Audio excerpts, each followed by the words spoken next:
जिस दिन रविवार की प्रदोष पड़े उस दिन एक लाल वस्त्र में पीली सरसों रखकर अंतर्गत या तो बबूल का कांटा रख दे, या बबूल का कांटा ना मिले आपको तो आप गुलाब के फूल का कांटा रख दे। कोई ऐसा कार्य है कि आपके घर में पैसा आ ही नहीं रहा, तो घाटे पर घाटा जा रहा है, नुकसान बहुत हो रहा है, कोई काम हो ही नहीं रहा। जिस दिन रविवार की प्रदोष पड़े उस दिन एक लाल वस्त्र में पीली सरसों रखकर अंतर्गत आप या तो बबूल का कांटा या गुलाब का कांटा को शिव मंदिर का स्मरण कराकर शंकर भगवान का नाम लेकर रुद्र भैरव कहाँ रहता है? ये शमशान में रहता है, जी का एक अवतार है रुद्र भैरव। इस भैरव का काम क्या है? शमशान की जो अग्नि होती है, चाहे गीली लकड़ी रहे, थोड़ी देर में वह अग्नि शमशान में जो अग्नि जलती है उसकी आवाज आती है। हम वैसे अग्नि जलाएंगे उसमें आवाज नहीं आएगी, ध्यान देना। शमशान में जो अग्नि जलेगी तो एक आवाज आती है, रूरू। शिव महापुराण कह रही है को कांटे को भैरव का नाम लेकर व्यापार नहीं चल रहा है, दुकान नहीं चल रही है, दुकान के सामने उस व्यापार के सामने उसके समक्ष उसको जला दीजिए।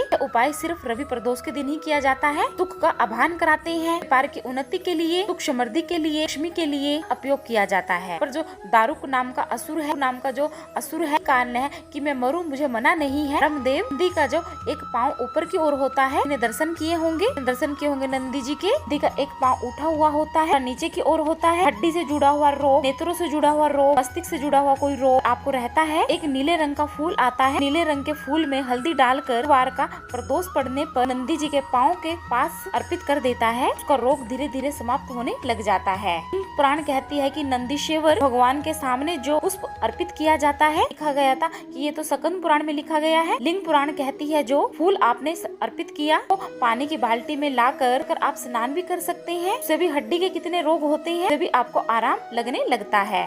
शरीर नहीं चल रहा, हाथ पैर नहीं चल रहे, इसमें झुंझुनी आ रही है, कंपन सी चल रही है, कोई शनिचरी प्रदोष हो चाहे रविवार की प्रदोष हो, ये सूर्य डूब रहा हो, बस डूबा ही हो, समय पर सिर्फ केवल 3 दिन ऐसे रहेंगे, 3 बार ऐसे रहेंगे, 3 तिथियां ऐसी रहेंगी, 3 समय ऐसा रहेगा, समय पर तेरे द्वारा निर्मित फूल को भी धारण करेगा, जगत का कल्याण करेगा। 3 दिन, 3 तिथियां, 3 घड़ी, 3 नक्षत्र, 3 पल। इसमें शिव बाबा सूल भी धारण करते हैं। सूल अकेले धारण नहीं करते, पूरा होता है, पूरे के साथ में बाबा सूल धारण करते हैं। बेलपत्री के सूल को इसके जीवन में हमेशा काटे ही निकले हैं। बेटी बड़ी हुई, मायके में दुख देखा, मायके से गई, ससुराल में दुख देखा, ससुराल में भी दुख देखने के बाद ने बहुत कुछ कार्य किए और उन कार्यों में पति को सफलता नहीं मिली। वो धंधे खुलवाए, नौकरी लगवाई, वह पति बार बार उस कार्य को छोड़कर आ गया, बार बार तकलीफ भोग रहा है, बार बार कष्ट भोग रहा है। थोड़े दिन काम करता है, फिर कार्य छूट जाता है, व्यापार में बढ़ता है, छूट जाता है। कोई दुकान खुलवाई, थोड़े दिन अच्छी चली, फिर आकर बैठ गया, अर्थात उसके जीवन में वह सूलता चल रही है। बाबा देव आदि महादेव कहते हैं 3 घड़ी, 3 पल, 3 नक्षत्र, 3 समय सूल मुझे अर्पित करता है, उसके जीवन से मैं सूल हटा देता हूँ। 3 दिन लिखे हैं सकंद पुराण में। वैशाख के महीने में जो प्रदोष आती है, ध्यान से सुना, वैशाख के महीने में जो प्रदोष आती है, जो अपनी जिंदगी से बहुत ज्यादा परेशान आ गए हो, तंग आ गए हो, कष्ट में जीवन चल रहा हो, बहुत ज्यादा दुखी हो गए हो, उनके लिए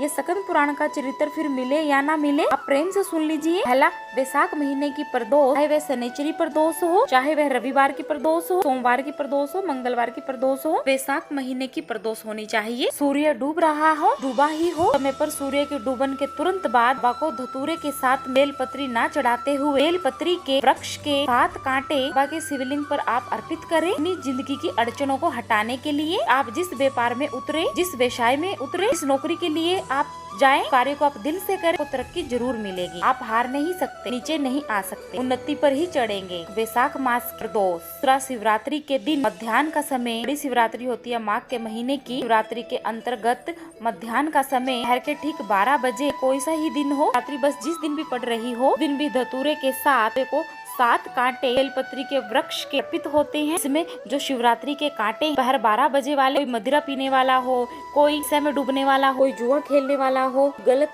वेश्यावृत्ति करने वाला हो, अपने मार्ग से कोई विचलित व्यक्ति है, उसके लिए भी यह कांटे बहुत ज्यादा काम आते हैं। दूसरा, पार्वती तेरे द्वारा तेरे नैन शुरू से प्रकट हुआ बेल का वृक्ष है, यह शूल में धारण करता हूँ। तृतीय सूल, तीसरा सूल जो वर्णन किया गया है, भगवान श्रावण के महीने में जो भी दूसरा सोमवार पड़े वो भी पड़े श्रावण के महीने का। श्रावण के महीने का महत्व क्या है भी आप ऑनलाइन कथा में लाइव सुन चुके हैं। के महीने का पूरा महत्व बताया था। श्रावण के महीने में शंकर भगवान को पूरा जोखा का भार दान किया गया था। था। अभी दूसरा सोमवार पड़े श्रावण के महीने का दूसरा सोमवार होता है। उस दूसरे सोमवार में रात्रि के समय पर अब घड़ी और पल का अगर स्मरण करेंगे, रात्रि के बजेंगे 10 से 12 बजे से 12 के बीच में धतूरे के साथ बाबा को सूल अर्पित होते हैं। ये भी हमारी बाधाओं को, हमारी तकलीफों को, व्यापार व्यवसाय के लिए, नौकरी सर्विस के लिए, सारे एग्जाम में आप बैठ लिए, गवर्नमेंट एग्जाम के लिए बैठ लिए, नहीं हो रहा, 3 बार शंकर को बेलपत्री के वृक्ष के अर्पित होते हैं का आप आनंद पाल